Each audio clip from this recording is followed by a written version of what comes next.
what did we discuss in our previous class? 7.1 to 7.4. Anything you remember from the previous class? Chapter 7 is talks about the beginning of Bhakti Yoga. Can you take the call outside? Talks about Bhakti Yoga, chapter 7. Okay. What is chapter 7 called as? Why is it called knowledge of the Absolute? Because it is the knowledge of the Absolute. Excellent answer. Because Krishna is talking about his energies in this chapter. In the first few verses, he's talking about his energies and talks about the beginning of knowledge, that is the beginning of Bhakti. Yeah. So because without knowledge of the Absolute, we can't meditate on the Absolute. In the earlier chapter, we had concluded Dhyana Yoga. If we have to do Dhyana on someone, we have to have knowledge about that person. Otherwise, what will you do Dhyana on? It will be like the Dhyana with the candle, right? It's useless waste of time. So therefore, we have to have knowledge on the object of our meditation. That is why, from Dhyana Yoga, the Bhagavad Gita migrates to knowledge of the Absolute. So here, Lord Krishna is telling him that you must know something about me.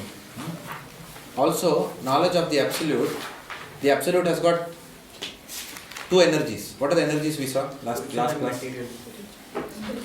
Spiritual energy and material energy, also called as internal energy and external energy.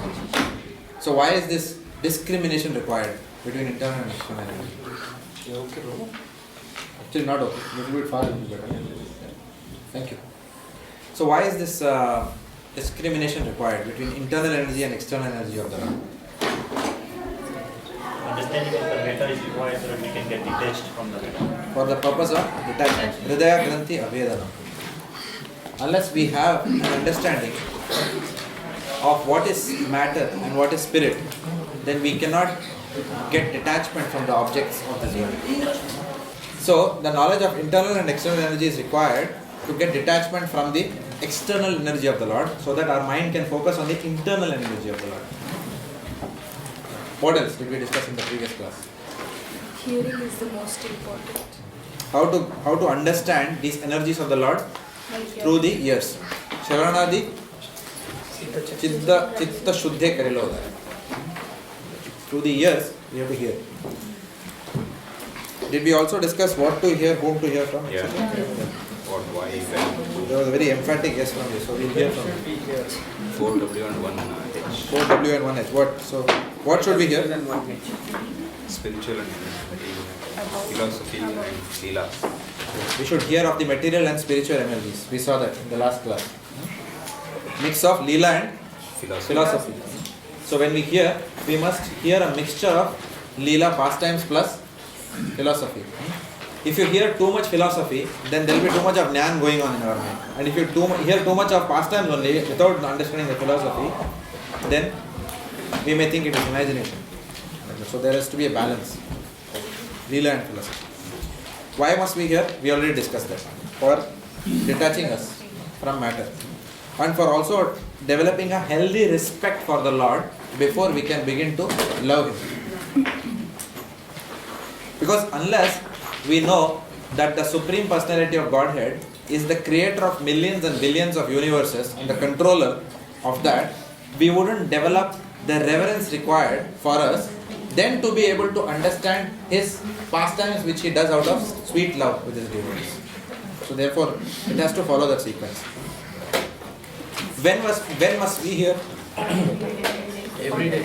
Every day. Satatam. Not on special holidays. This morning also we were discussing that in Bhagavatam class. We must hear every day. Because Maya doesn't attack us on special holidays. Maya attacks us every moment actually. Right? So we have to be plugged in. It says stay tuned. We have to always stay tuned to the messages of Krishna. Whom to hear from? Whom to hear from? Anyone who has got a long beard? From realized souls. We have to hear from realized souls. How do we know that he is a realized soul? When you hear him, you will know.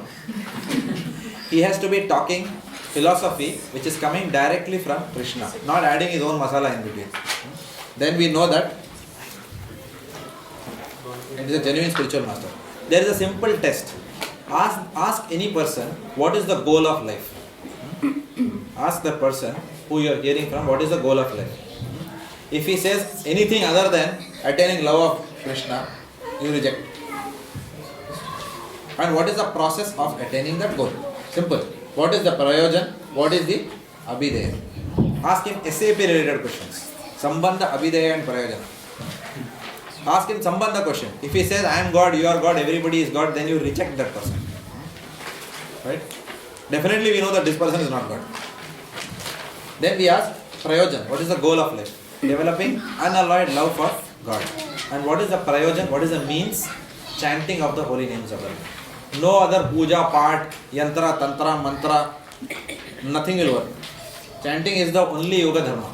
If somebody is doing all other things, saying मेरे घर में पूजा की है, चलो हलवा बनाया आ जाओ. It is all halwa puri program will happen. But there is no auspiciousness in the program because they are not following the process which is recommended for Kali Yuga. It is very important to follow that process which is recommended for Kali Yuga. So therefore, we must hear from a genuine spiritual master coming in a sampradayik succession, not from anywhere else.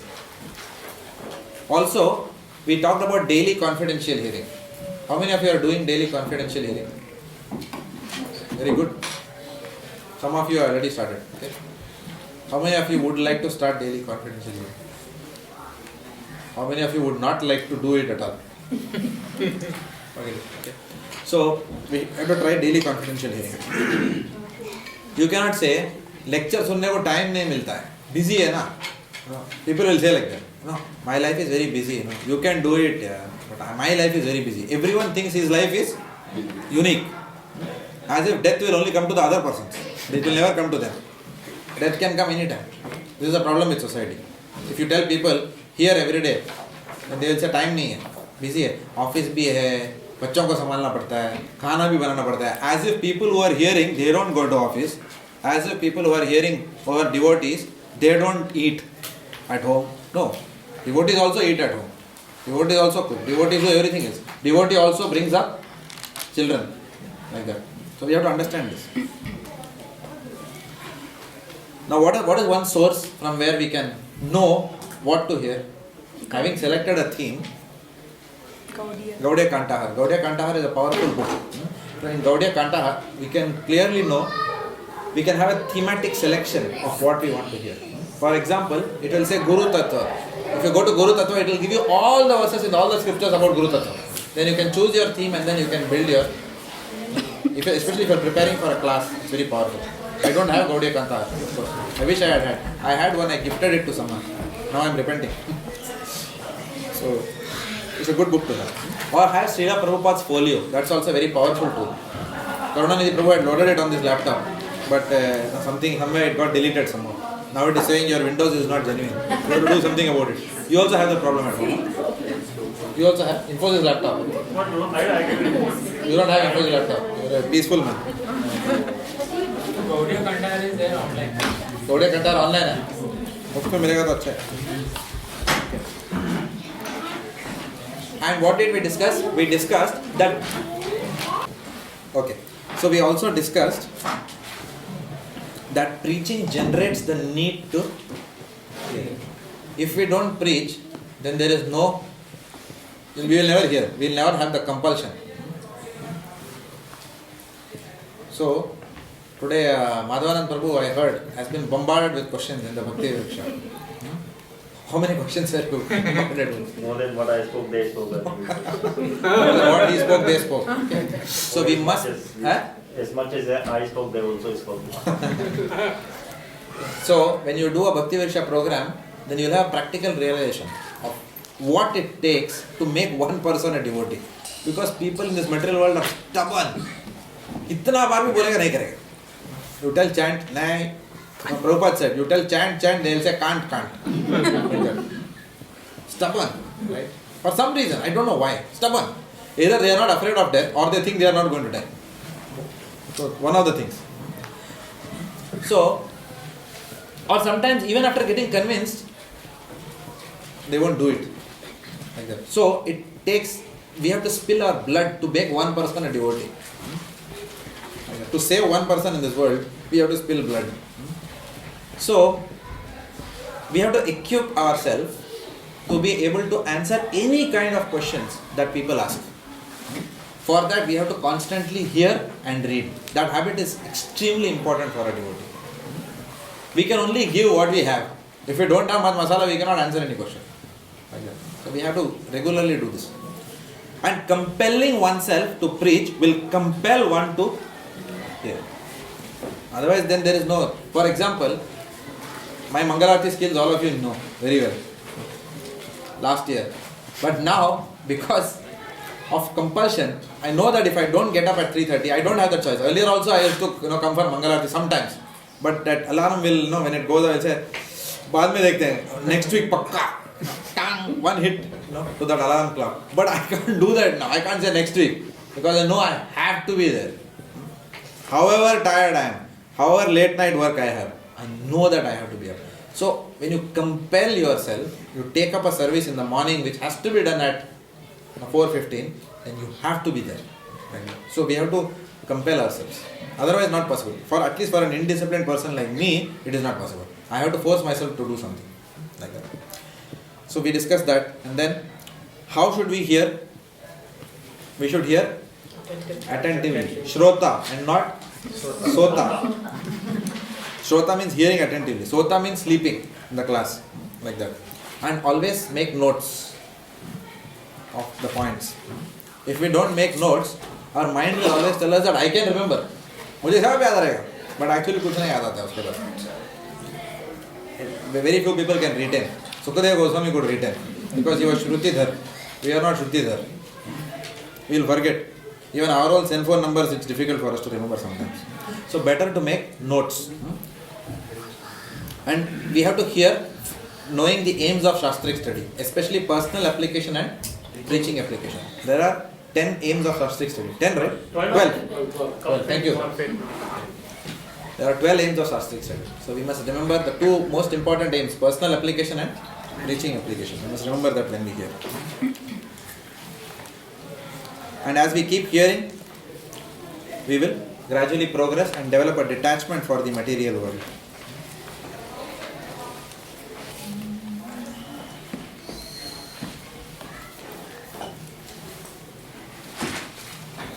Today we will go to text 4. So chapter 7, text 4.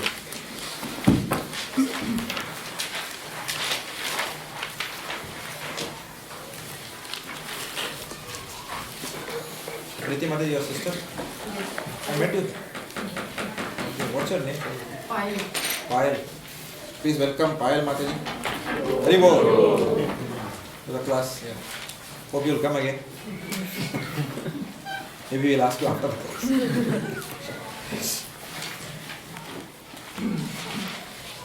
All right.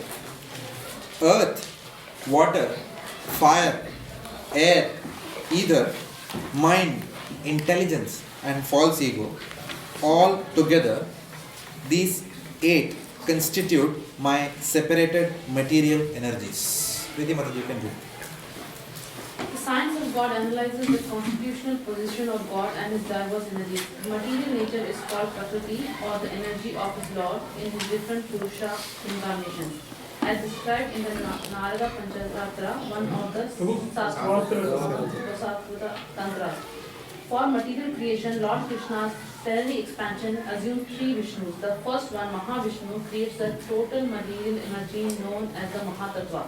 The second, Garbhodaka Shai Vishnu, enters into all the universes to create diversities in each of them.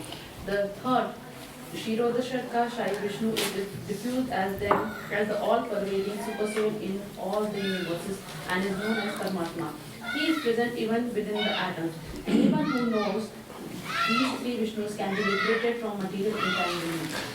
This material world is a temporary manifestation of one of the energies of the Lord. All the activities of the material world are directed by these 3 Vishnu expansions of Lord Krishna. These Purushas are called incarnations. Generally, one who does not know the science of God assumes that this material world is for the enjoyment of the living entities and that the living entities are the Purushas, the causes, controllers and the enjoyers of the material energy. According to Bhagavad Gita, this atheistic conclusion is false. In the verse under discussion, it is stated that Krishna is the original cause of the material manifestation. Srimad Bhagavatam also confirms this. The ingredients of the material manifestation are separated energies of the Lord. Even the Brahma Jyoti, which is the ultimate goal of the impersonalist, is a spiritual energy manifested in the spiritual sky. There are no spiritual diversities in the Brahma Jyoti as there are in the Vaikuntha Lokas, and the impersonalists accept the Brahma Jyoti as the ultimate eternal good. The Paramatma manifestation is also a temporary, all-pervasive aspect of the Shirodakashayi Vishnu. The Paramatma manifestation is not eternal in the spiritual world. Therefore, the factual absolute truth is the Supreme Personality of Godhead Krishna. He is the complete analytic person and he possesses different separated and internal energies. In the material energy, the principal manifestations are 8, as above mentioned. One out of these, the 5 manifestations, namely earth, water, fire, air and sky, are called the 5 gigantic creations or the gross creations, within which the 5 sense objects are included. They are the manifestations of physical sound, touch, form, taste and smell.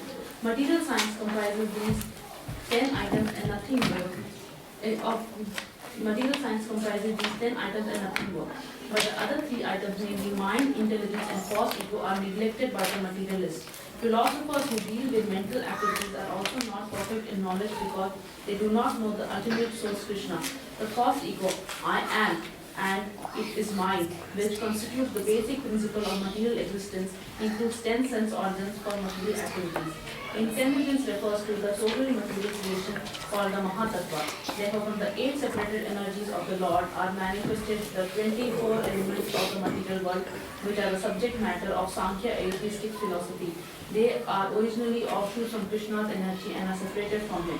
But atheistic Sankhya philosophers with a poor fund of knowledge do not know Krishna as the cause of all causes. The subject matter for discussion in Sankhya philosophy is only the manifestation of the external energy of Krishna as it is described in the Bhagavad Gita.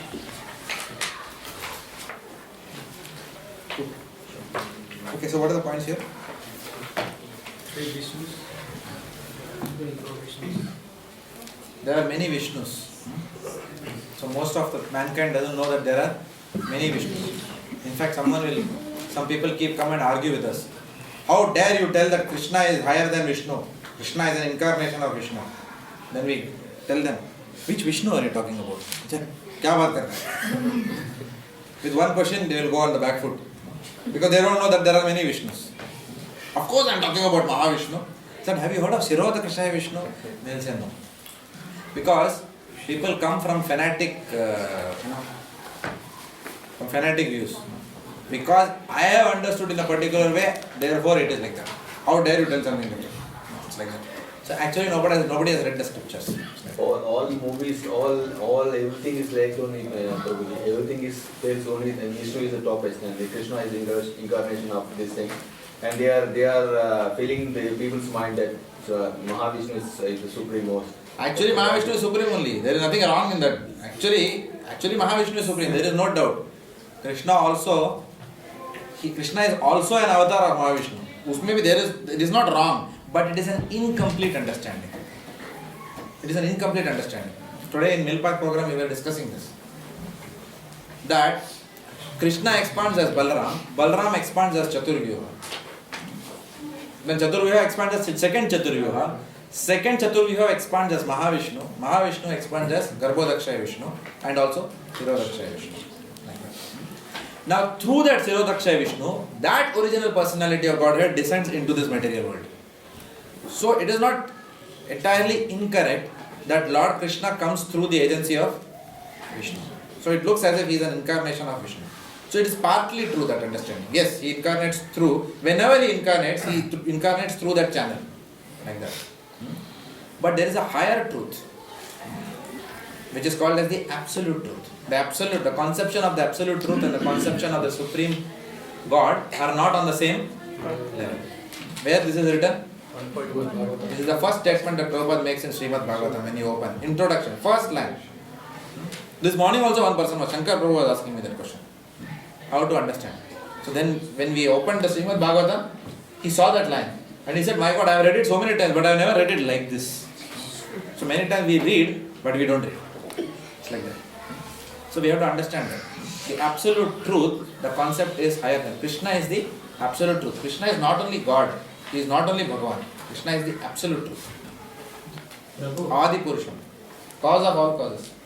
Quick question, when Krishna incarnates through the agency of Kshirodakshaya Vishnu,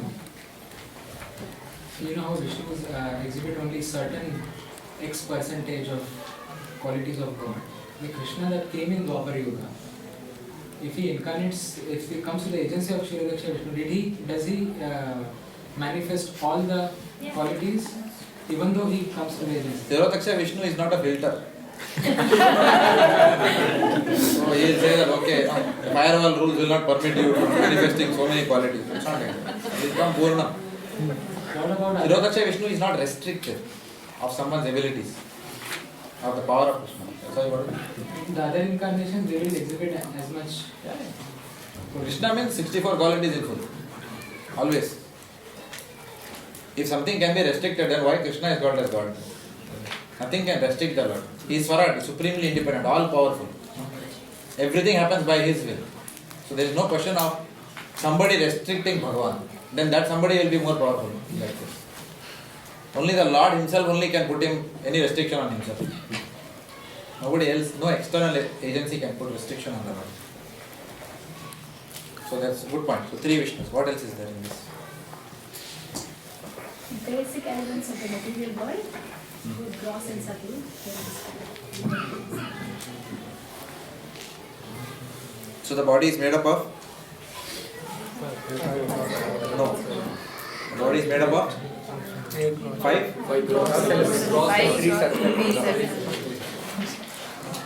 So again, by reading this section, we understand that we are not our body. We are the spirit soul. And the body is made up of gross and subtle elements. Panchabhutam. Earth, water, fire, air and ether. And on top of that, then there is a subtle body we have. Mind, intelligence and false ego. Man, buddhi and ahankar. Like that. So that is also coming across. What else?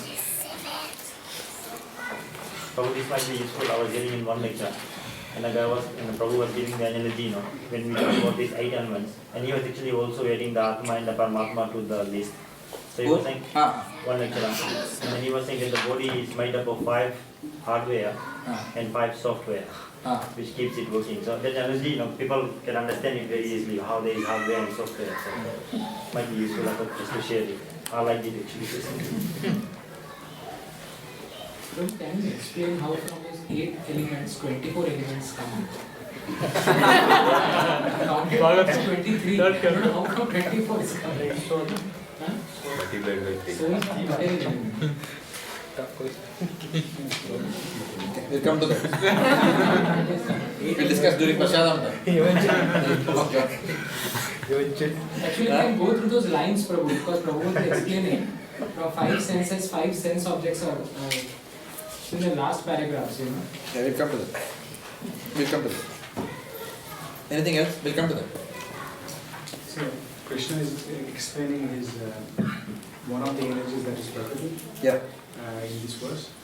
And Prabhupada nicely mentioned and explains how the material world is created through the 3 different Vishnus. Is Paramatma manifestation being temporary? Probably can you throw some light on that when you get to it? I can answer it right now. So, what is the role of Paramatma?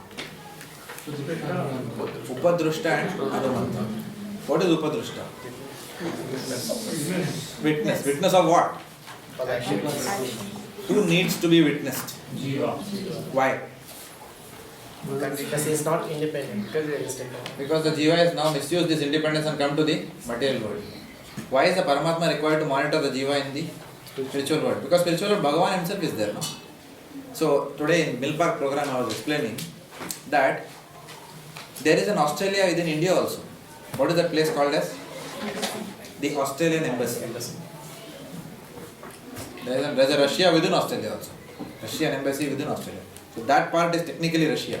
Legally it's Russia. If anything happens inside the embassy, then you are tried as per the Russian laws. Even though you are otherwise in. So that small part is considered as, the Indian embassy is considered as India. Like that. So, Paramatma, that Supreme Personality of Godhead who is in the Vaikuntha planet, he has got an embassy inside each of our hearts as Paramatma. But having gone to that spiritual world, then why will you come to Melbourne and look for the Melbourne embassy? Correct? So when you go to the spiritual world, you don't need Paramatma. Paramatma's job is to guide us back to Godhead. But when you have already gone back to Godhead, then why Paramatma is required? There is no need of Paramatma there. So Paramatma manifestation is specifically for the material world, for the conditioned souls. It does. But at the same time, like when we talk about God, there is eternity. Sanatan, there is eternity. Even the Jiva is eternal. Yeah. And then one expansion of the Lord to not to be eternal, it sounds a bit contradictory. I know what you are saying. But how do we reconcile with the fact, that with the Lord and His expansion, they are all eternal, right? It's not that one feature of the Lord is temporary. So here the Paramatma feature is temporary. In other words, there is a beginning and So an end. Paramatma is eternal because just because one person has gone back to Godhead doesn't mean Paramatma becomes less eternal. If you see, there are millions and millions of jivas who are there in millions and millions of material universes, millions and billions. And Paramatma is not only inside each of us, Paramatma is inside each and every atom also. So therefore, Paramatma is eternal in that sense. But Prabhupada writes here, and this is the text 7.4 as well, right? The Paramatma manifestation is also a temporary, all-pervasive aspect of the Shirodakshaya Vishnu. So what does it mean that the Paramatma manifestation is temporary? Temporary because the Paramatma, from the point of view of a jiva, it's temporary. Correct. When the jiva goes back to the spiritual world, then the Paramatma is no longer required. See, I gave another example in the Milpak program also. When the child is very small, then the mother or father go to the school to drop the child. Why? Because they want to protect the child. Arey mera bachche ko kuch ho jayega. Now they'll keep on doing that till at some point in time what happened, the son when it becomes big, he'll say, no, I don't need you now. My friends are laughing at me. When I go to school, I don't need mama to come with me anymore. I'll go on my own. Now itself Aditya has started that song at home. Okay. Next year I'll go to school on my own. Like that. I want to go take public transport, he started. As if it's so I couldn't airplane. I don't know what is so big about that public transport, but whatever it is. I will take public transport. So therefore I know that, I know how Emanalila will handle that situation. First there will be some khicha tani at home. Finally sometime we have to let him alone, no? So he will be in the front seat, she will also climb from behind. She will be watching him for a few days. Something like that. Or the car will be there behind the tram. Till the time that complete confidence is there. So the mother always travels with the child because the mother is concerned with the child. Because he is going to, he is now treading uncharted territory. So when the jiva was originally with Krishna in the spiritual world, so when the jiva is now treading uncharted territory of the material world, then the Lord, being our Supreme Father, out of concern, he says that, okay, you are going to that jail, let me also come with you, so that I can keep guiding you how to get out of that jail. Like that. But having gone back, if Aditya is home, then why, it's not relevant anymore, because that role is not required. It's like that. Prabhupada, I had the question on the next sentence actually. Further Prabhupada says that the Paramatma manifestation is not eternal in spiritual world. Okay. So does that mean that the Paramatma feature did exist or does exist in spiritual world and then it's... No, it's not eternal in spiritual world, he's saying that it has no role in the spiritual world. See, Paramatma comes from Sirodakshaya Vishnu. Yeah. The moment you talk about Sirodakshaya Vishnu, you are talking about material world. Because Sirodakshaya Vishnu is the maintainer of the material world. Yeah. So there is no relevance of Sirodakshaya Vishnu otherwise in Vaikuntha. In Vaikuntha, in the spiritual world, it ends at Mahavishnu. Mahavishnu also is lying on the causal ocean. In between the material and spiritual world, there is Karunadakshaya ocean. Mahavishnu is lying there. So there is no Garbhodakshaya Vishnu on top or Sirodakshaya Vishnu on top.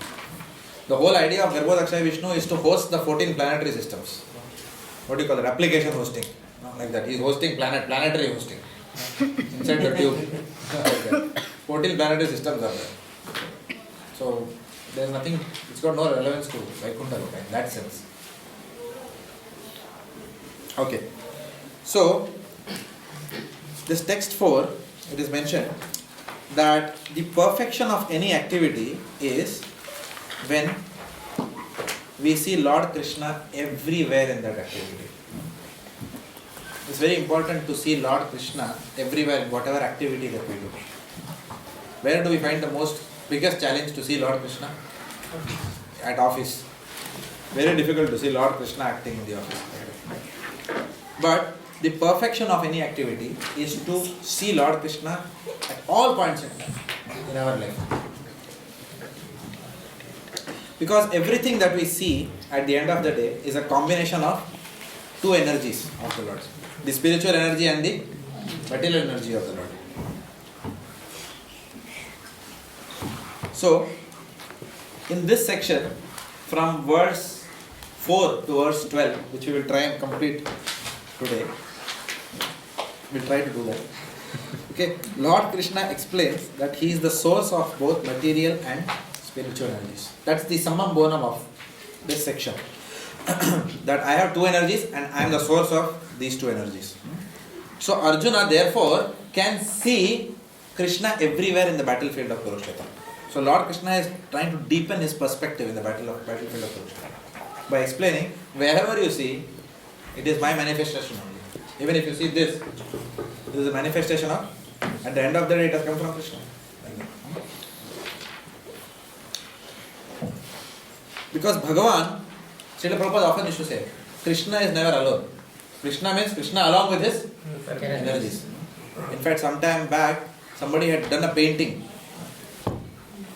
In that painting, they had put Lord Krishna like this, he was sitting.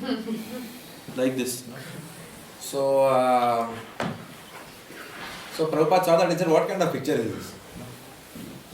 So, I don't know what the devotee replied, but Prabhupada said that Krishna is never alone like this. Krishna is in separation of Krishna has a headache. No, that's what. Then later on they told that this is the pastime you can do. Krishna has a headache. So Krishna is never alone. Prabhupada said that he is never alone. He is always along with his energies. Even if you see the Madhva Sampradaya, Lord Krishna will be behind, there will be a cow standing. Right? If you see our Sampradaya, Radharani will be standing. And Ashtasakis will be standing behind. If you see Sri Sampradaya, he will always have his consort called as Tayar. Like that. Krishna is never alone. Mahavishnu is never alone. Like that. So Krishna means Krishna and his different energies. Which are, what are the different energies of Krishna? Two things are there. One is the Jiva, which is the superior energy of the Lord, and the material nature, which is the inferior energy of the Lord. Now, the Bhagavad Gita talks about 5 subject matters. What are the 5 subject matters?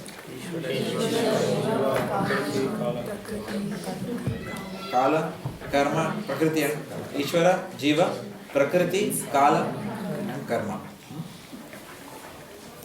Now, out of this, 7.4, whatever we are reading now, we are specifically focusing on which aspect?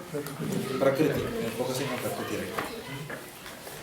So, Srila Prabhupada talks here about, as I said last time, I don't know whether if you remember, Srila Prabhupada talks about material diversity and then universal oneness, and beyond the universal oneness is the spiritual diversity. Prabhupada is talking that. Material diversity is what? You see something is matter and something is spirit. What is universal oneness? That whether it is matter or spirit, everything is coming from Brahman. Brahman. Universal oneness means what? Brahman. Everything is Brahman at the end of the day. You are Brahman, I am Brahman, this board is Brahman, this duster is Brahman, your boss is Brahman, my boss is also Brahman. Everything is Brahman. Whatever we eat is also Brahman. So Brahman is the original primeval substance. Like that. Now, the Brahmavadis, they always meditate on the universal oneness. That's why they say, Sab kuch ek hai, they will say. At the end of the day, everything is one. Everything is merging into oneness. But Prabhupada says they don't see beyond that universal oneness into the spiritual diversity. Beyond that Brahman, there is a spiritual diversity. That the Jnana Yogi doesn't have access to. That only a devotee has access to. There is a lot of activities going on behind the Brahmanical layer. That is why, somewhere in the first canto, the word Hiranyamayana Patrana is used. Hiranyamayana Patrana means what? The gungat. Gungat nikalo. Remove that Hiranyamayana Patrana, so my dear Lord, I can see you face to face and I can relish your pastimes. So, people who are tinged with jnana, too much of knowledge and jnana yogis, they don't have access. The Lord covers them only with the Brahman light effulgence. To penetrate that requires bhakti. Through the process of bhakti yoga, then we can go beyond the universal oneness to see the spiritual diversity. So that is another, that's a theme coming across in this passage. So what is the spiritual diversity? Huh? What is the spiritual diversity? Is the rasa different rasas that? Correct. Yes. That's the Spiritual diversity is different rasas. Unlimited rasas with the Lord. Guruji, Yeah. Brahman also means impersonalism can be same word. Yeah. A person who is trying to acquire knowledge is acquiring knowledge about the person Krishna. But that means, so if he's trying to acquire knowledge about more and more about the person Krishna, not impersonal life, so he's still restricted to that place. So he has jumped into bhakti. If your pursuit is to know more about the personality of Krishna, then you cannot be attracted to Brahman. So he must be after just knowledge of the, not as a person. He wants to know what is the source of matter and spirit. At that level, he wants to know. He doesn't want to know the personality of Godhead and relationships thereof. He just wants to know from a metaphysical point of view. So from that point of view, the perfection of that metaphysical quest is knowledge of Brahman. But beyond that, only a devotee can understand. That's why the Lord says, Bhaktiya mam abhijanati. Yavan yash chashmi tatvataha. What's the next line? Vishate tadanantaram. Tato mam tatvato nyatva vishate tadanantaram. So only by bhakti one can understand it. Bhaktiya mam abhijanati. There is no other way of penetrating that way. Also it is said, no? Brahma bhuta prasannatma na sochite nasam. But the next line is what? Brahma sarveshu bhuteshu bhakti. From that layer one has to go further to bhakti. So, the inferior energy of the Lord comprises 8 principal elements. Okay? The inferior energy of the Lord comprises 8 principal elements. Earth, water, fire are either mind, intelligence and falsism. The gross plus the subtle. Now these expand to 5 sense objects and 10 senses. Does it make sense?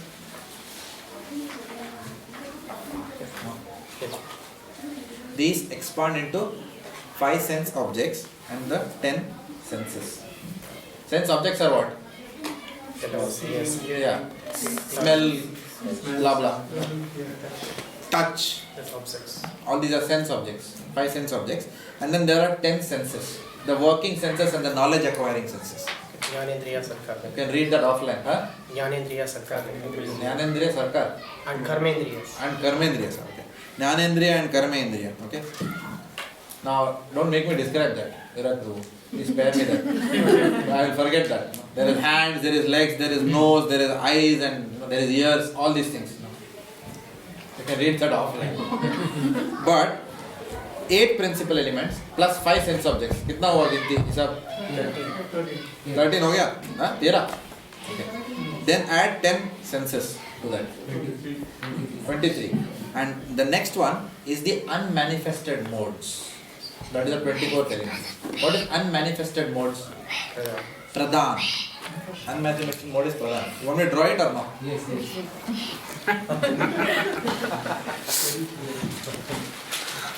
You have one Jnana Yogi in the class.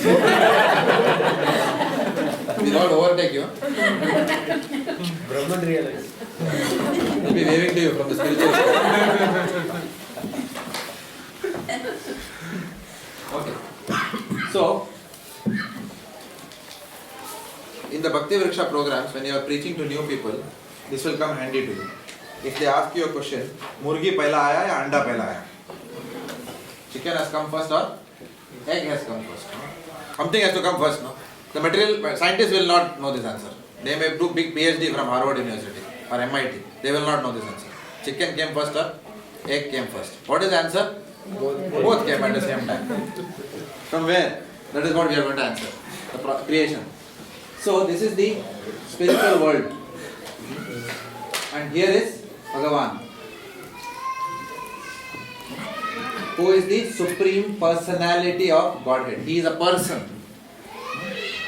From his body, the effulgence which comes is called as Brahman.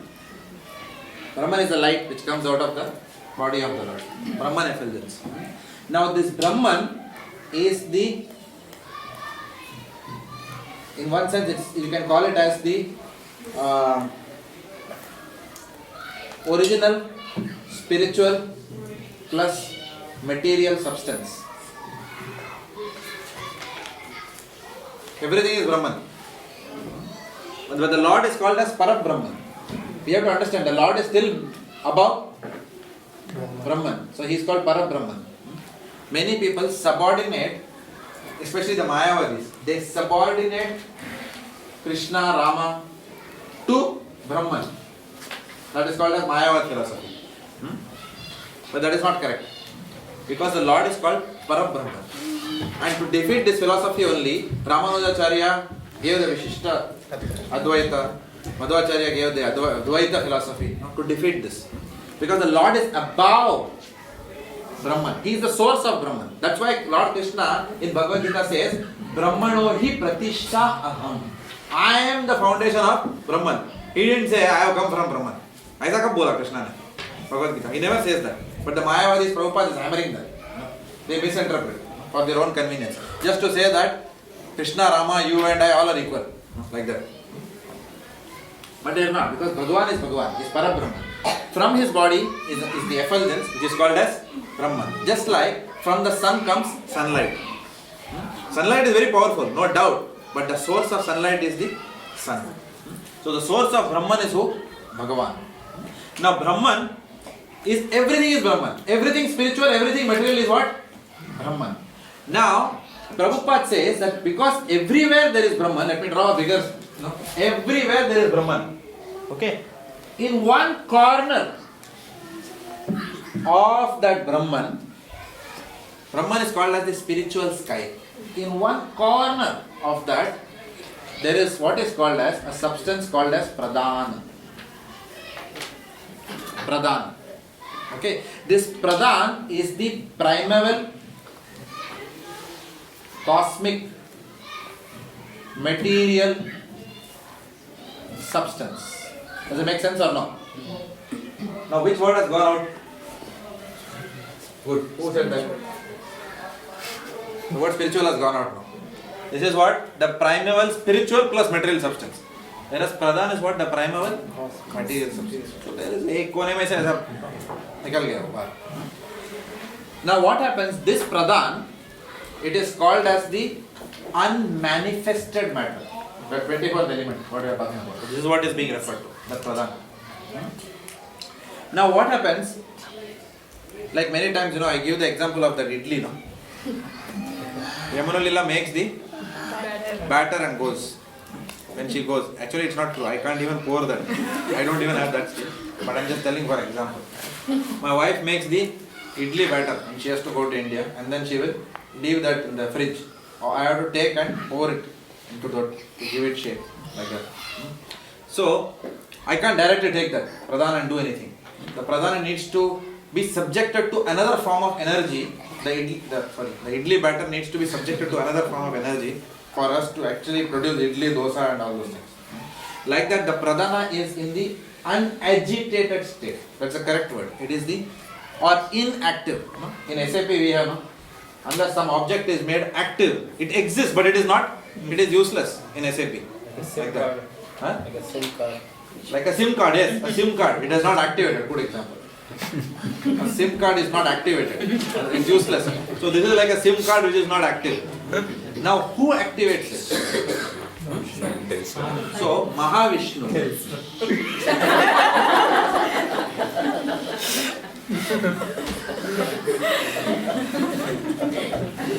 Thank God, Telsa is not activating. Oh my God, you'll get a bill also for existing.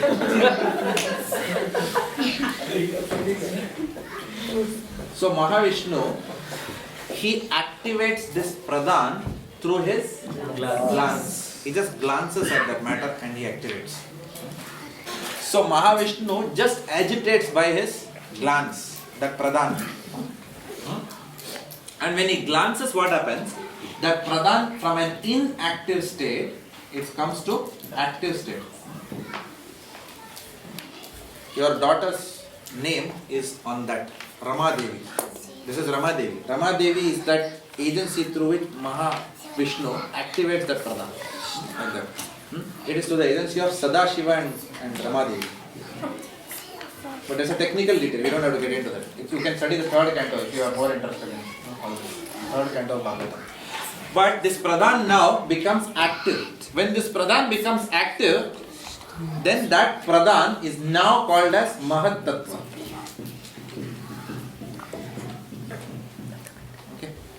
For more details, you can ask Muralidhar Prabhu, he is expert. Murali Prabhu, his favorite topic is Pradhan and Mahat Tattva. Every time in a class, he will talk about this. When you are more, he is very extending. Pradhan becomes active and then becomes Mahat Tattva. Okay? So Mahat Tattva is nothing but matter which is active. And from this Mahat Tattva comes earth, water, fire, air, either, and mind, intelligence and consciousness. From this Mahat Tattva it comes. Does it make sense? And then the spirit part of this Brahman is also our soul. So this Brahman comes in contact with this Mahat Tattva. So the Brahman, the soul, is there, and the Mahat Tattva ke dwara it gets a, sorry my drawing is not very good, it gets what is called as a body. Okay?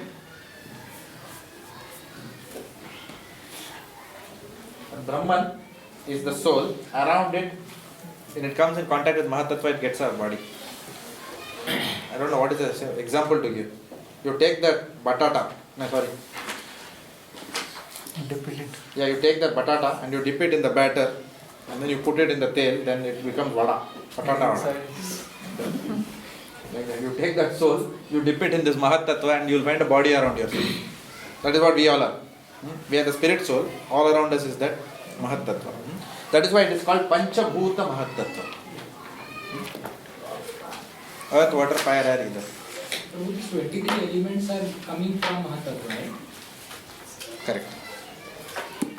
But in spite of being agitated to Mahat Tattva, the Pradhan still remains, is it? That's why it's called as, it's a separate 24 unmanifest. So it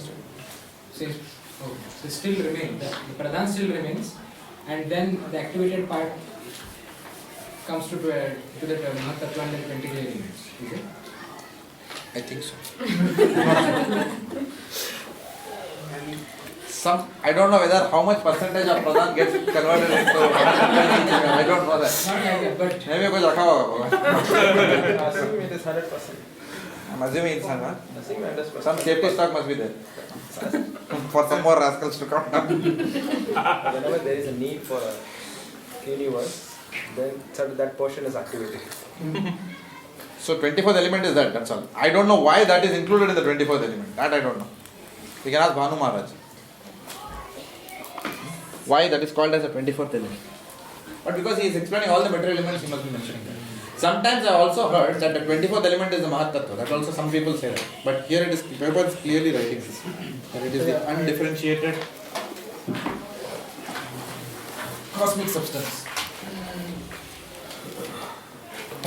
One second. Here they say intelligence refers to the total material creation called the Mahat Tattva. So how does we understand what is? I was also meditating on that. So can you write that to Shankarshan Maharaj? That's a question I also have. Intelligence refers to Mahatattva. In this context, it's difficult to understand. What is Prabhupada trying to say? It was confusing because that intelligence was already included in that. The Mahatattva, that's why. Even I thought the same thing. Yeah.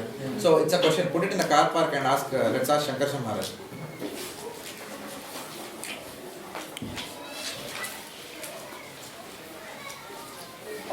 So somewhere it is also mentioned, as I said, 24th element is also called as a Mahatattva elsewhere. See, mostly, as far as I remember from studying the third canto of Srimad Bhagavatam, more than Pradhan, 24th element is referred to as Mahatattva. I remember now, when I am thinking deeply into that. I remember Keshav Prabhupada said that the 24th element refers to the Mahatattva. But actually it doesn't matter. Chant and be happy. What will you do with that information? Preaching of the Huh?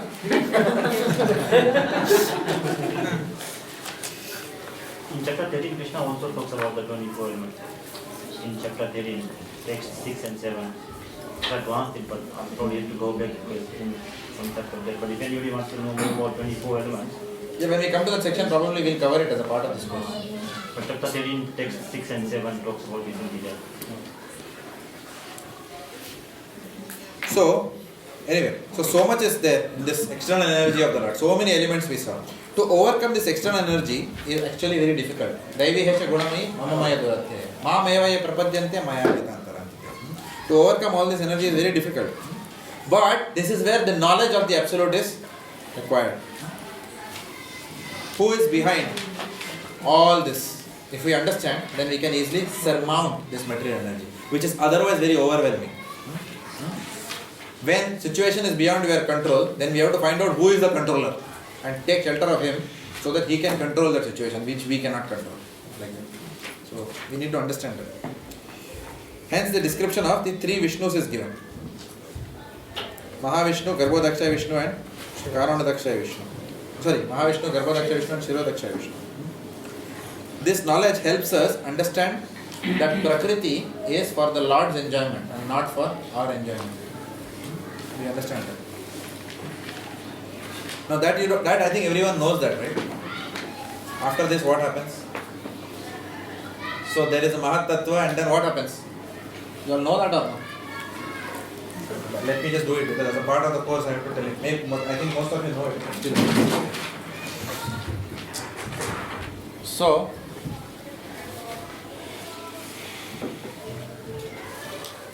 if you go into so much detail, we may not be able to complete all the verses, but so probably it's still worth it. So there is Pradhan. Above Pradhan is what? Brahman. Above Brahman is Bhagavan, who is also called as Parabrahman.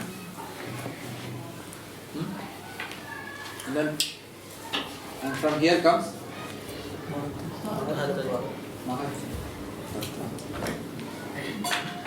who? Okay, so now this is one dimension of heart. Another is, here is the spiritual world, here is the material world. Okay, this is the spiritual world. This is the material world.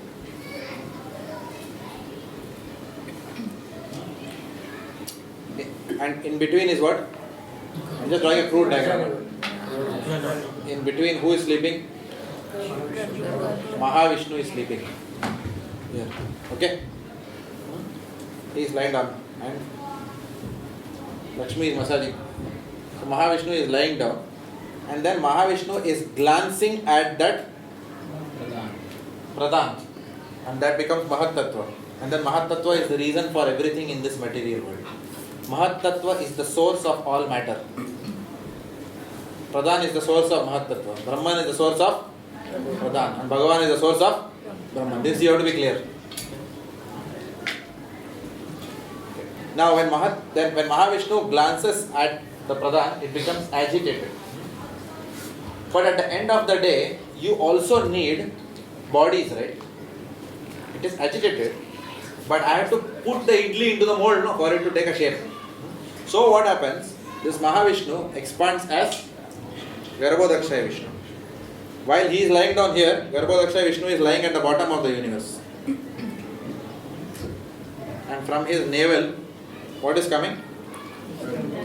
14 planetary systems are here. Bhur, Bhuva, Swaha, all those lokas. Maha, Jana Loka, Tapa Loka, Satya Loka, everything is there. And on top of that, who is sitting? Brahma is sitting here. Right? Now this Brahma is given the responsibility of what is called as the Visarga. The Srimad Bhagavatam deals with 10 subject matters. Sarga, Visarga, Poshanam, Nirodha. What else? Manvantara. So many topics it deals with. But Isa Anukata, the science of God. 2 such topics are Sarga and Visarga. Sarga is the primary creation. Visarga is the secondary creation. So thus far what we have understood, the primary creation. Mahat Tattva is agitated, etc. Nowhere Brahma has come till now. Where Brahma, and even here, Garbhodakshaya Vishnu has entered the universe. Now how this universe was created? Because Mahavishnu breathed out. When he breathes out, universes are coming out. Like that. And then he enters into each and every universe as Garbhodakshaya Vishnu. Right? Abhi tak Brahma nahi aaya. In fact, this morning only I was giving Bhagavatam class. The verse was very interesting. It says that people are all running after Lakshmi. Why? Because sabko maal chahiye. Correct? Everyone is worshipping Lakshmi. But who is Lakshmi worshipping? Vishnu. Like that. And it is mentioned that Lakshmi, many people go to her for, even demigods go to her for benedictions. But she sometimes does not give them benedictions. But she is always serving the Lord who does not need her. Lord doesn't need any service. He doesn't need money. He is completely independent. But he is so attractive that Lakshmi Devi wants to serve him. And we all want to serve. As materially conditioned souls, we want to serve Lakshmi to get her energy. But the Lord does not want that.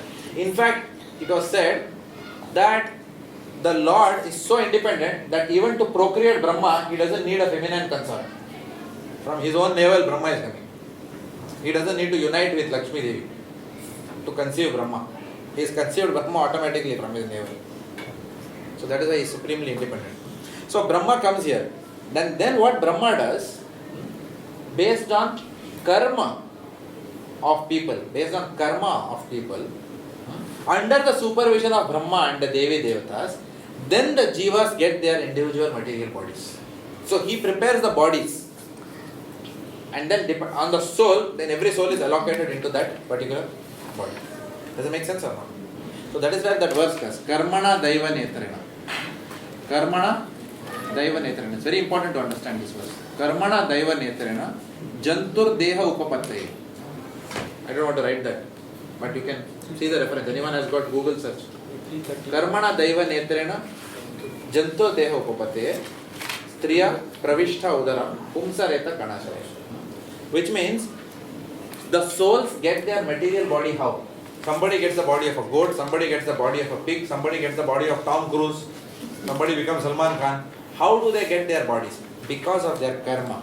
And Daiva Netrena, under the supervision of Devas, the demigods. Even the bodies of demigods are under the supervision of Brahma. So first Brahma. So Karmana Daiva Netrena. Jantur Deha Upapate.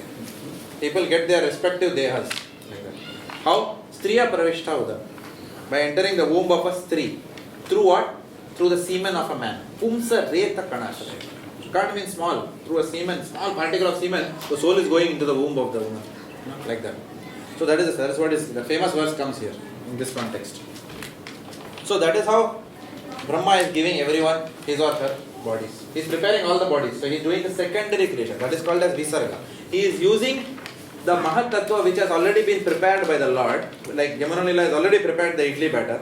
And what I am doing, I am just taking it and giving it a shape in the, what is it? What do you call the idli thing? Idli mold. Like that. So he is doing that secondary creation. So that is the difference between Sarga and Visarga. But most of mankind, they don't know this. Therefore they say, who is the creator? Brahma is the creator. In Tamil also there is one song. Brahmanukku moodu vandu onna padachan. You know that song? Annamalai. Everyone thinks that. There is one song like that. So everyone thinks that in the material world, Brahma is the supreme and Brahma's mood has come, therefore everyone is created. No, Brahma is not independent. It is not Brahma's mood which creates everyone. This Brahma Kumar is based on that, the concept of Brahma. They say that he is everything, he is original. Yeah. Brahma Kumar is. You have to invite them to Bhaktivedanta program and put prasadam in their mouth. I can read the translation of this verse. The Bhagavan Karmana the personality of Godhead said, under the supervision of the Supreme Lord and according to the results of his work, the living entity, the soul, is made to enter into the womb of a woman through the particle of male semen to assume a particular type of body. Yeah.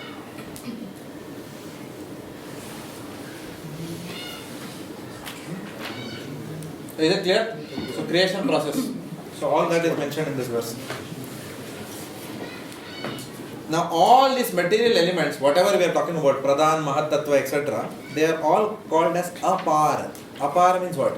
Apara means the inferior energy of the Lord. Why?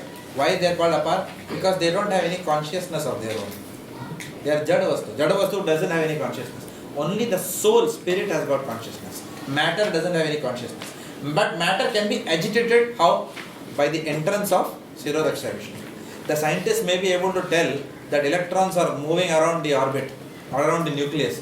But you ask the scientist, what gives the electron its power to move around the nucleus, and they will not be able to answer. The cardiologist may be able to tell my mother, recently her heart stopped. So he revived it by putting a pacemaker inside her heart. New pacemaker that too. One pacemaker removed, another was put, like that. But where is the original pacemaker? All of us are also not, none of us are having pacemaker. Where is the pace coming from? That is Sirodakshaya Vishnu. Sirodakshaya Vishnu enters into each and every atom, and that is how the atomic particles get their energy from. This is mentioned very nicely in the third canto. The third canto also deals with Paramanu, the smallest indivisible particle, which earlier man thought was atom, now they are saying it is, electron, God particle and whatever. Actually they are correct in one sense. Yeah. All particles are coming from God only.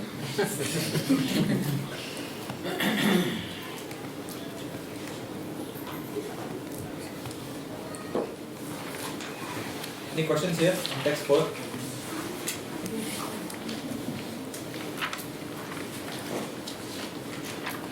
Besides these, so Lord now has explained what? The inferior energy. Right? Now see what he is saying. He is saying besides these, O mighty armed Arjuna, there is another superior energy of mine which comprises the living entities who are exploiting the resources of this material inferior nature.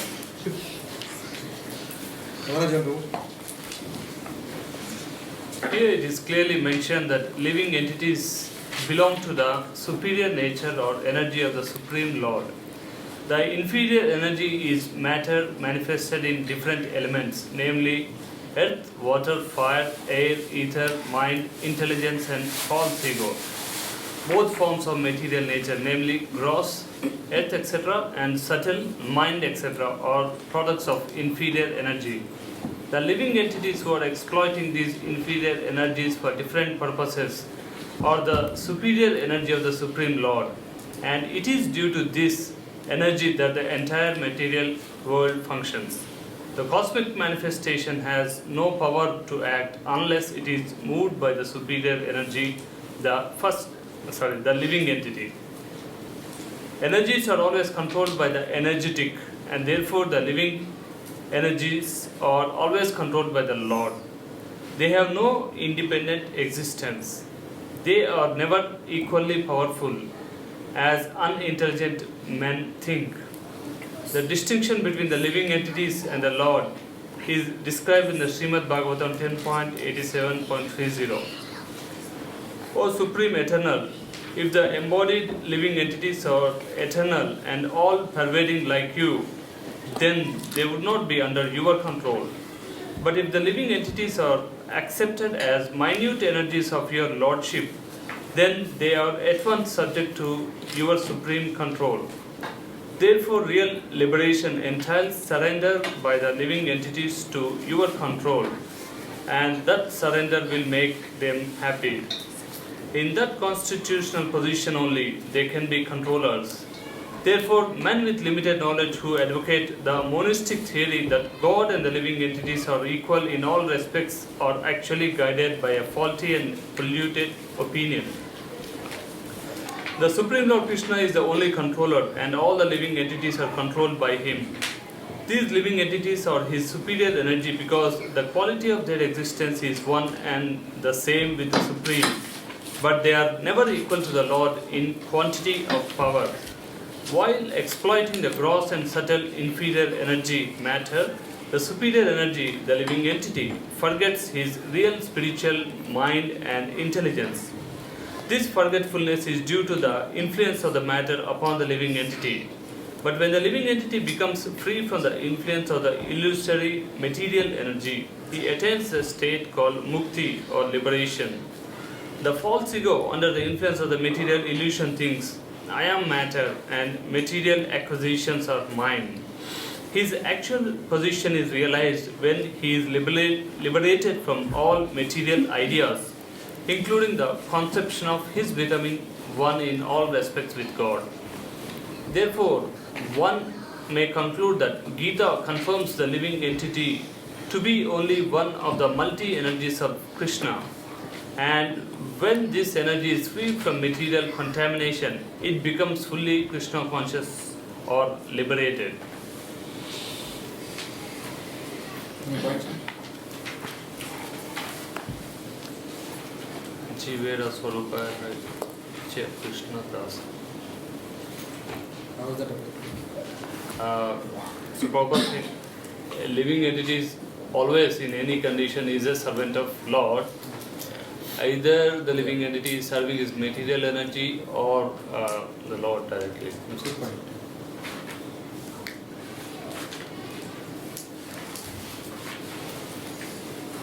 Yes, Rupa.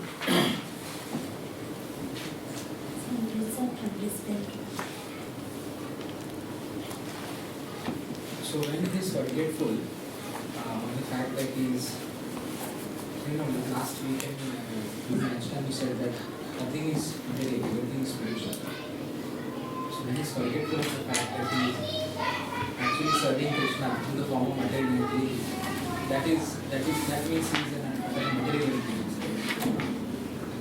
Right? So in this verse, we were discussing the jiva, which is the superior energy of the Lord. But because of the forgetfulness, he identifies himself with the matter. And then actually the matter, which is inferior, governs the superior energy as jivas. And that's when we get entangled into this world. Because then we start to identify with the matter.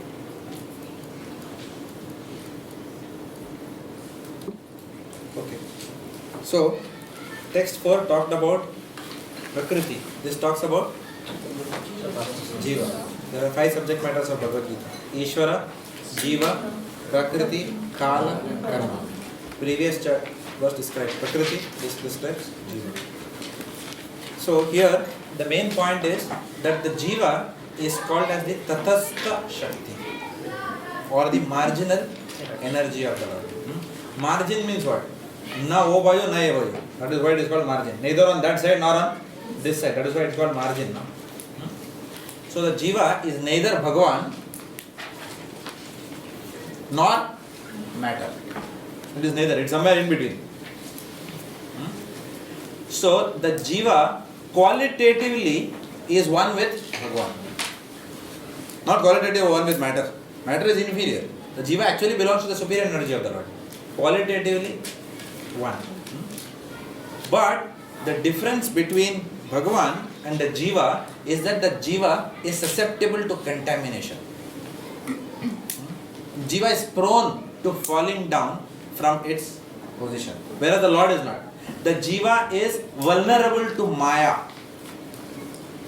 The Jiva can be subjugated by the inferior energy of the Lord, whereas Bhagavan cannot be subjugated.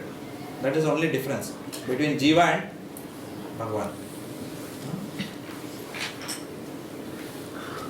So who is the in charge of Maya? Maya Devi? Durga Devi. So Durga Devi can subjugate you and I if we have a desire to enjoy separately from Krishna. But Durga Devi cannot subjugate Mahavishnu. It's not possible.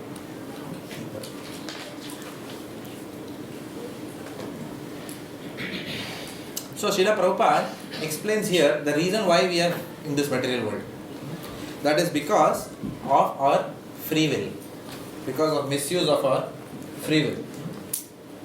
And that free will, the misuse of our free will means that we are now trying to lord it over the material energy. That is called as Purusha Bhav. Purusha Bhav means what? Purush means enjoyer. We are thinking that I am the enjoyer. When the Jiva wants to exhibit its Purusha Bhav, then the Jiva becomes vulnerable to coming in contact with the inferior energy of the Lord. And what is the result of this Purusha Bhav? The result of this Purusha Bhav is that the Jiva starts cultivating the thought of Aham Mameti. Aham Mameti means what? I am God, I am the supreme controller, I am the center of existence. Everyone thinks that he or she is the center of existence. Right? That's why we say, na, ये क्यों इतना politics है? People will say like that. As if they are the center and politics is all around them. But another person is also saying, ये इतना क्यों politics है? And that person is putting you also in the political system. But you are putting the other person in the political. Who is political here? Everyone is saying both politics है. तो political कौन है? सब लोग political है. Every jiva somehow thinks that from his or her own reference point and judges everyone else. So this is called as Aham Mameti. The reference point being me all the time. As if I am the center of existence. So, Pumsas, can we call it false ego? Yes, because of false ego, correct. This Aham Mameti is because of false ego. That's what I was going to explain. Pumsastriya mithuni bhava meta. This is who is telling this verse? Lord Rishabh Dev is saying. He is saying the whole material world is moving around this one principle of sex desire, attraction between male and female. Whatever you see, I want to become a rock star. What is your desire? I want to become a rock star. Why you want to become a rock star? Why? Because I can do bang, bang, bang. So that what will happen? The ladies will become attracted. At the end of the day, what do the rock singers do? They have sex. What more does that prestige? The height of the prestige is what? To have the, what is that called as? The glance of a woman. Oh, I am very impressed. Like that. For that one thing, people do anything. They want vertical growth. Everything people want. So that they can become more and more prestigious and more attractive to the opposite sex. By their looks, by their achievement, by their scholarliness, by their sporting abilities, everything. So Rishabh Dev is saying that the whole material world, all activities are moving around this one single principle of attracting. Of we becoming more attractive by showcasing our energies and our capabilities. Prabhupada says that it's like, we are like the Jugnu. You know what is Jugnu? Firefly. We are like the firefly who is trying to show its effulgence against the light of the sun. How much that is? Sun is shining bright and firefly is showing its own light. Maybe only that. Maybe light at all. So this is called as Pumsastriya Mithuni Bhava Meta. Mithuni Bhava means what? The desire to enjoy with the opposite sex. Pumsastriya Mithuni Bhava Meta. What is the full verse? Tayor Mitho Hridaya Granthim Ahud. Ato Sutapta Vittaya Griha Kshetra Sutapta Vittaya Janasya Moho Yam Aham Mamiti. That is the entire verse. So what is the meaning of that? You have that Google? No. It will take time. Don't worry about it. What is the verse? I don't know. Indravali Mataji can tell that. I don't have her abilities. 5.5.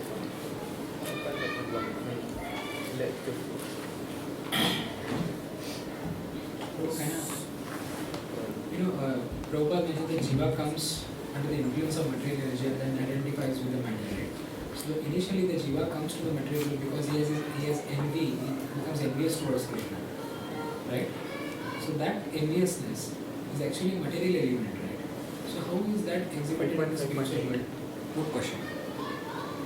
So this has been asked of Srila Prabhupada many times. This is a question I also asked when I was doing my Bhakti Shastri, I don't know, in 2004.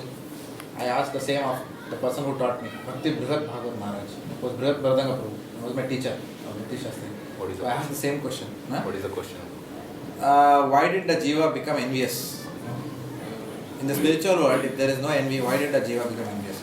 So the only answer that is replied was that is because we are tatascha. We are vulnerable to fall down. Then I said, now when you go back again, then what is the guarantee? So Srila Prabhupada said that once bitten, twice shy. एक बार अक्कल आया दोबारा नहीं आएंगे. Like that. So that is the answer that so there is not more than that explanation is not there for that question. So I think the moment that the jiva gets as envy, it comes under the influence of material. Correct.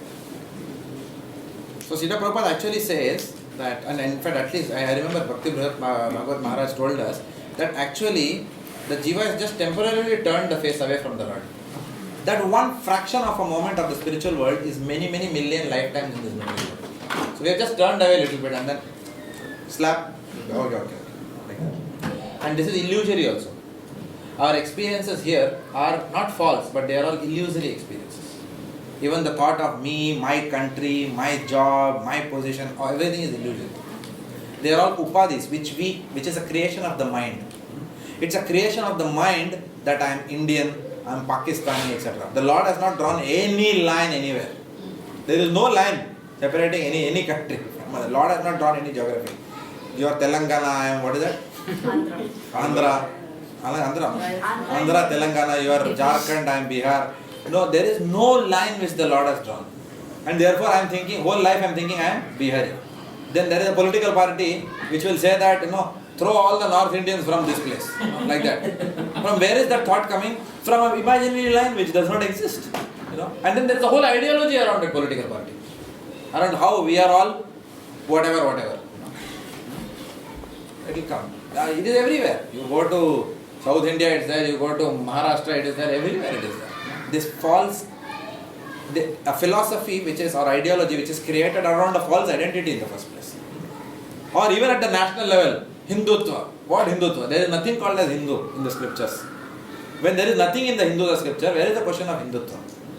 So the only identity is that we are spirit soul. We are all separated part and parcels of the Lord. That's why devotees don't indulge in too much of these political ideologies, because they are all based on a bodily concept. Like that. So, did you find a verse? Yeah, please read that. The attraction between male and female is the basic principle of material existence.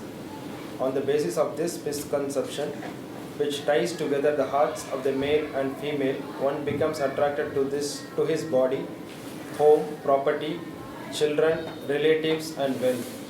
In this way, one increases life's illusion and thinks in terms of I and mine. So all this concept of me, my children, my relatives, all this is illusory. This lifetime of 60 years, 70 years, whatever, is like a train. We have got inside and then we have got some family who think it's our child, my son, my wife, etc. Again we will get out on the platform. Another birth, another new wife, new husband. If at all we have human life. Otherwise, he pig, piglets, nothing is possible, right? Earlier lifetime, Australian PR, Australian citizen. Next lifetime, municipality ka kutta. It is entirely possible. Why not? It's possible. Or born in Australia because of too much attachment, but born as a dog in Australia. What is that? Somalia. Yeah, born in Somalia also. Entirely possible. In fact, I was that day I was seeing Kandahar. So I was watching about Kandahar. Something inspired me. Let me see what is this place in Afghanistan. Some news was there about Afghanistan, Kandahar. So I just went to Kandahar. And I was seeing that. I don't want to be born in this place. If you see the houses, my goodness, we can't live in such places. So, I got a healthy detachment from the material world when I saw that place. When you see New York City, you may not get healthy detachment, or Switzerland. But when you see Kandahar, you can get detachment from the material world. Okay, so see my memory. I have noted down 5.5.8 in my notes. I had the entire translation and I asked you to Google. It's called as Kali Yuga memory. I had already put it so that we don't waste time in the class.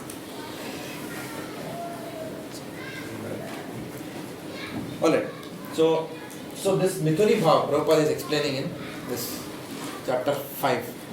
So the sex desire is one of the most difficult desires to go away, and that keeps us firmly bound into this material world. Because based on that desire only, all other relationships come in this material world. Son, daughter, father-in-law, mother-in-law, everything. All desires stem from that sex desire. So that's what keeps the world moving. All created beings have their source in these two natures. Which two natures? Spiritual nature and all created beings have their source in these two natures. Now you may say, how can you say that the beings have their source in the material nature? I am asking you a quiz. You tell me. You and I are beings, no? Living beings. How can we have our source in material nature? How is this sentence appropriate? Let's see if you can spot it. It says two natures. No. Yeah, so what? Created beings. What is the word? Created. Created beings. So read carefully. All created beings have their sense. What does Lord Krishna say in chapter 2? Never was a time that you didn't exist, not the creation can't say. When all of us are eternal, we were never created. So here it is referring to the body. Created being means body. All created beings have their source in these two natures. But all original living beings have their source only in spirit. So we should not misunderstand this verse. Of all that is material and all that is spiritual in this world, know for certain that I am both the origin and the dissolution. O conqueror of wealth, there is no truth superior to me. Everything rests upon me as pearls are strung to a thread. Now this is going to be a key memory verse, so I am right now saying, so please note down. Matta parataram nanya kinchi dasti janajaya mai sarvam idam protam sutre maniganaiva. Very beautiful verse. Very beautiful verse. People, when you go to, especially I come from South India, when you go to that, earlier, nowadays we don't go. When you go to the family function, they will come and see. Very nice, they will say. Very what? Tangamali, like that. So everyone, and then pearl necklace, if you see, oh, beautiful it is like that. So everyone is glorifying the pearl necklace. But they don't know that what keeps the necklace together is the thread behind. Nobody says, what a wonderful thread which is keeping. It's just like in childhood, I read in our SSC board, Maharashtra board, we had this. As dear as salt. There was one lesson we had in English, where the father asked the son, what did you like most out of all the dishes that you ate? What is the most powerful thing? He said, I liked salt. And the father gets very upset. Mother, how dare you say like that? I have prepared so many wonderful dishes. And then what he does, then next time, without the salt, I think the mother understands. So next time she prepares all the same dishes without salt. And the father can't even taste it. It looks so attractive from outside, but you can't taste it. Because what gives flavor is the salt. But you don't appreciate that salt. So we appreciate this material creation. Many people, the scientists specifically, the material creation is excellent, the scientists say. We are discovering, NASA is discovering newer and newer horizons. But then the same scientist is atheist. He doesn't want to appreciate the person who is behind the creation. Therefore the Lord says, I am like the thread. Sutre maniganaiva. O conqueror of wealth, there is no truth superior to me. Everything rests upon me as pearls are strung on a thread. So we appreciate the creation, but we ignore the creator. So this verse discusses what? What are the 5 subject matters of Bhagavad Gita? Ishvara. This one discusses Ishvara. So we saw Prakriti, we saw Jiva, and now we are seeing Ishvara. So 6 and 7 discuss Ishvara. And Ishvara is superior to Jiva. Plus also, Ishvara is the cause of creation as well as dissolution. And Prabhupada writes here, reiterates the point that life comes from life. life does not come from matter, which is what the modern scientists say. Everything came from Big Bang. But Big Bang kahan se aaya? Where did the chemicals come from Big Bang? Right? Everything cannot come from Big Bang. There were many Big Bangs in Bombay, Gaurang Prabhu says. But nothing got created from those Big Bangs. Jo tha, wo bhi khatam ho gaya. Local train mein there was a Big Bang. Nothing got created out of that. There are many Big Bangs nowadays in the world. Thanks to extremist organizations. Many Big Bangs. But nothing gets created. So, Big Bang is not a cause of creation. It is the Supreme Personality of Godhead who is the cause of creation. Life comes from life. Life does not come from matter. And we saw that also, how everything comes from Brahman. Mahat Tattva comes from Pradhan, Pradhan comes from Brahman, Brahman comes from Bhagavan. So life comes from life. Because Bhagavan has got life, we have also got life. So the Lord is also the maintainer of the material as well as the spiritual energy. Everything depends on Him, though He is unseen. And that's where the thread necklace, the thread analogy is coming. We can only know Him by hearing from authorized sources. That is another point that Prabhupada writes in the purport. And the Lord uses the word mattaha. Mattaha parattaram jnanyat. If you see the first line of the second of the seventh text, mattaha parattaram jnanyat. Why does the Lord use the word mattaha? He says beyond me. So the Lord is emphasizing the word me to defeat impersonalism. Now text 7 to 11 further. Now we have seen Prakriti, we have seen Jiva, we have seen Ishwar. Text 7 to 11 explain further. Text 8 to 11 explain further how everything depends on the Lord. Even the everyday experience. How to experience the Lord in our everyday life. Thus far what we are trying to do, we are trying to give an understanding of God through all this, Pradhan, Mahat Tattva, etc. But the simple things that we do in everyday life, there itself we can experience God. How to do that is explained in 8 to 11. O son of Kunti, I am the taste of water. This is a famous verse. Many times, our acharyas quote this in their lectures.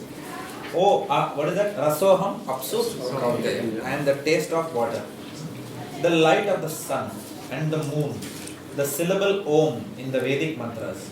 I am the sound in ether and the ability in man. I am the original fragrance of the earth and I am the heat in fire. I am the life of all that lives and I am the penances of all ascetics. O son of Pritha, know that I am the original seed of all existences, the intelligence of the intelligent, and the prowess of all powerful men. I am the strength of the strong, devoid of passion and desire. I am sex life, which is not contrary to religious principles. O Lord of the Bharatas, Arjuna, know that all states. Come to the last one later. So, most of these verses, if you see, have got a similar connotation. So, I am this, I am that. So, these 4 verses talk about how to see Lord in our everyday experiences. So, the key point here is that not only is the Lord the cause of everything, but He is also the essence of everything. Do you know the difference between cause and essence? The Lord is not only the cause of water. Water could be tasteless also. Still the Lord could be the cause of water. But the Lord is the essence inside water. When we are thirsty, we try to drink Coke, Pepsi. But what happens? What do we want? Water. Now, no scientist has been able to tell what is there in this water at the end of the day, which quenches thirst, which no other, even your, payasam, your orange juice, of course that also needs water in one sense. Nothing can quench that, which plain water does. So what is the mystery behind it? So Lord says, I am that one who is the essence. Because of my presence in the water, you get fulfillment of your urges. Behind every urge there is a fulfillment. We say in science of self-realization. No? Like that. So he is the taste in that water. He is the essence in that water. The taste in water that quenches our thirst. Who gives the ability to water to quench our thirst? That is Krishna. That is why he is saying, Rasoham apsu kaunteya. Then the Prabhupada also gives the analogy, Lord Krishna also gives the analogy of the sun and the moon. What is the source of everything? Brahman. Brahman is the source of effulgence of the sun and the moon. Where does sun get its light from? From Brahman. The moon also ultimately gets its light from Brahman. Maybe from the sun, but from Brahman. Right? So the ultimate source is Brahman. Now both this light are lights, but one has got a heating effect and one has got a cooling effect. The effulgence of the moon has got a cooling effect, and the effulgence of the sun has got a heating effect. See this beauty in nature. We just ignore all these things. We are engrossed in cleaning our car and appreciating the beauty of the tin and rubber of our car. Right? We don't appreciate the beauty of nature. Like that. So one light gives heating effect, other light gives cooling effect. Now it is mentioned, I remember having read in probably the 5th canto of Srimad Bhagavatam, that the juice inside vegetables, where does it come from? It was 5th canto, right? Yeah. It comes from the moon. Did you know that? The juice inside vegetables comes from the moon. In moonlight, the vegetable gets their juice and tastiness, whatever. So that is coming from the moon. So moon is the cause of juice in vegetation. Brahman is the cause of the moon. Krishna is the cause of Brahman. Talking about Vedic mantras, here it is mentioned that Om is the essence of Vedic mantras. Now where does Om come from? Om comes from the breathing of Mahavishnu. When he breathes out, then universes are created through the sound which is created by Om. So Om is the primeval cosmic sound, which is the reason behind creation. But where does that Om come from? It comes from the pores of the body of Mahavishnu. Like that. So it is the essence of Vedic mantras. And where are the Vedas come from? Krishna. The Lord mentions in 15.15. Sarvasya chaham nidhi sannivishto. Whenever I tell that verse, I remember Gaurang Prabhu. Someone interpreted that verse as everyone likes tea. Sabko cha pasand hai. Sarvasya cha. Nidhi sannivishto. Stove. Sannivishto. Gaurang Prabhu says. Stove mein chai bana hai, sabko pasand hai. Someone interpreted like that verse. सबको stove में बनाया हुआ चाय पसंद है. सर्वस्य चाहम हृदि सन्निविष्टो. मुझे भी पसंद है. चाहम चा. But so what does the Lord say? Sarvasya chaham hridhi sannivishto mattah smriti jnanam apohanam cha. Vedascha sarvai rahameva vedya vedantakrit vedavideva cha. So the Lord says, I am the source of all Vedas. I am the original knower of all the Vedas.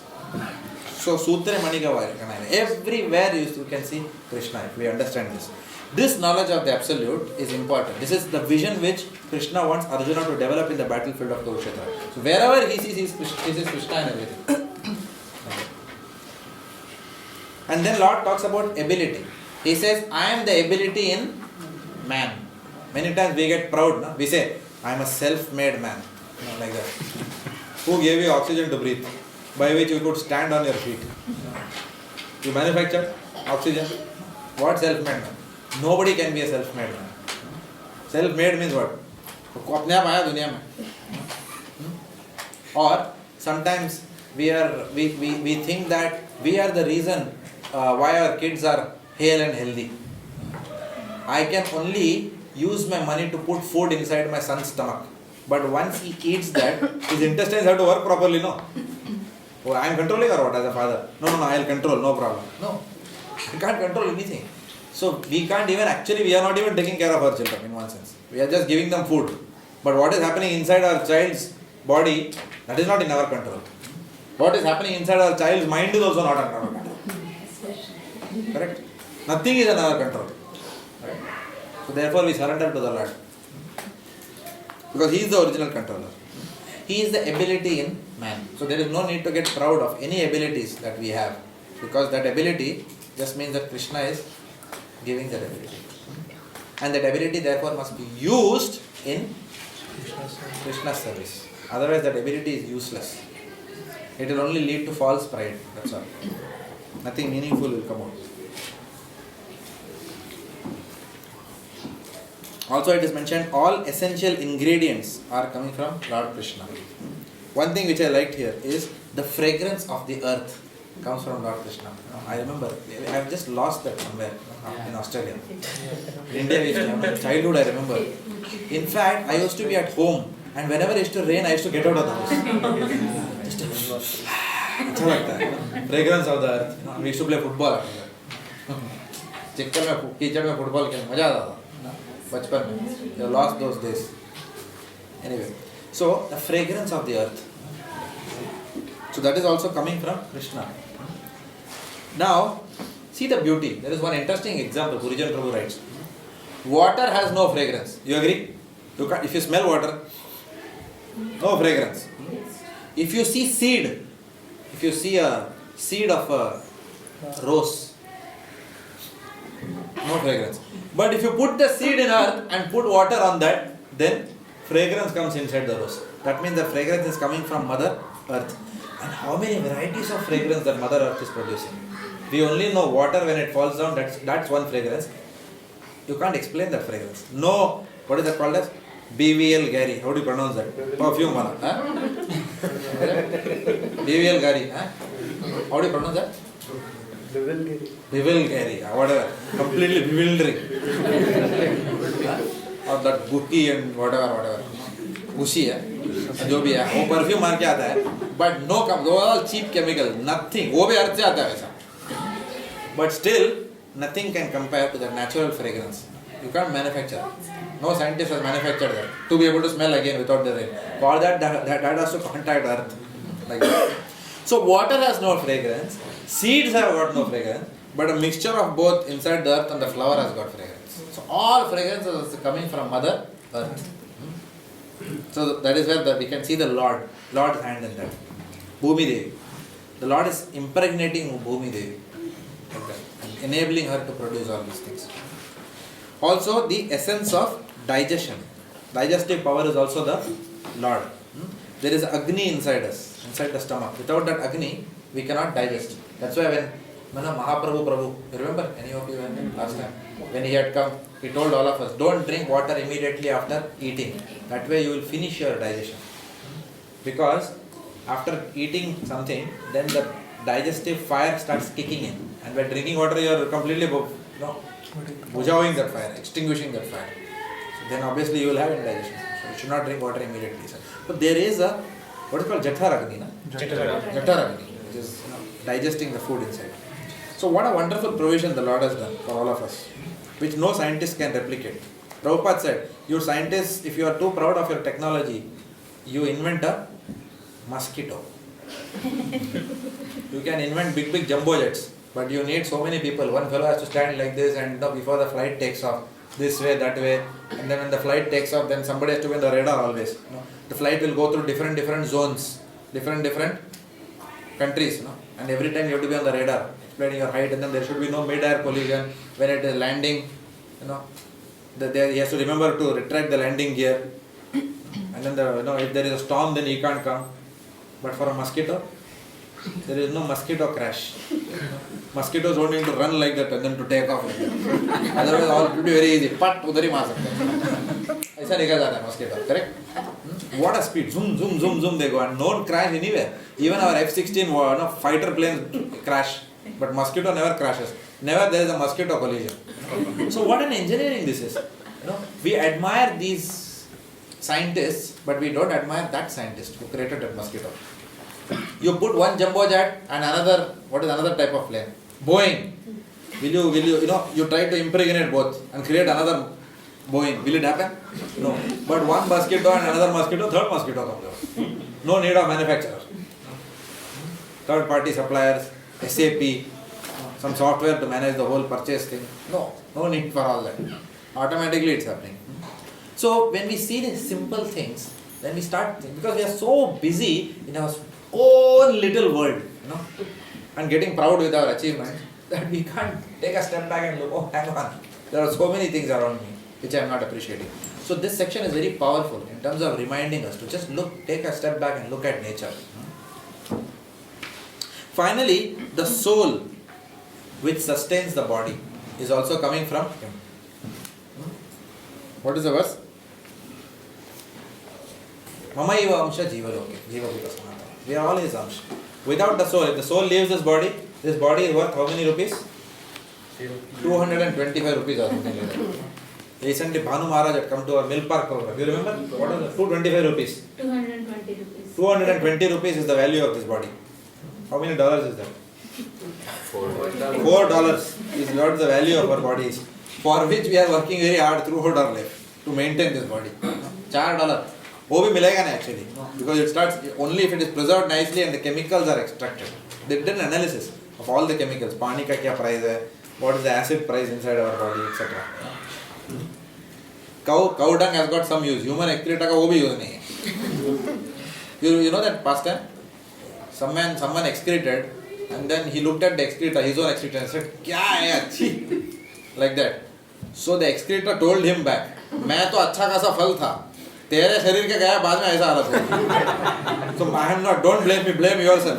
Your body is the reason why I stink. Like that. I was a nice fruit before that. So that is our contribution. So what is there to be proud of this body? Anyway, isn't it? So finally, it is the soul which sustains this body. And the seed of existence, pradhan. Pradhan is the undifferentiated sum total of all material elements. That is also coming from the Lord. So this section essentially enables us to see that Supreme Personality of Godhead through the day-to-day small things that happen. And finally, verse 12, which I just read. Know that all states of being, be they of goodness, passion or ignorance, are manifested by my energy. I am, in one sense, everything, but I am independent. I am not under the modes of material nature, for they, on the contrary, are within me. So the Lord is not impacted by the modes of material nature, but they are actually within him. So we just read quickly can you read? Please read very fast. All material activities in the world are being conducted under the three modes of material nature. Although these material modes of nature are emanations from the Supreme Lord Krishna, he is not subject to them. For instance, under the state laws, one may be punished, but the king, the lawmaker, is not subject to that law. Similarly, all the modes of material nature, goodness, passion, and ignorance, are emanations from the Supreme Lord Krishna. But Krishna is not subject to material nature. Therefore, he is nirguna, which means that these gunas or modes, although issuing from him, do not affect him. That is one of the special characteristics of Bhagwan, or the Supreme Personality of Godhead. Now this will need more explanation and time. We'll do it next class. And stop now because it's 9:05. Thanks for reading. So now the Lord is talking about the three modes of material nature. Over the next few verses. We'll see in the next class. I thought we will discuss this, but I can see the time. Krishna Prabhupada ki.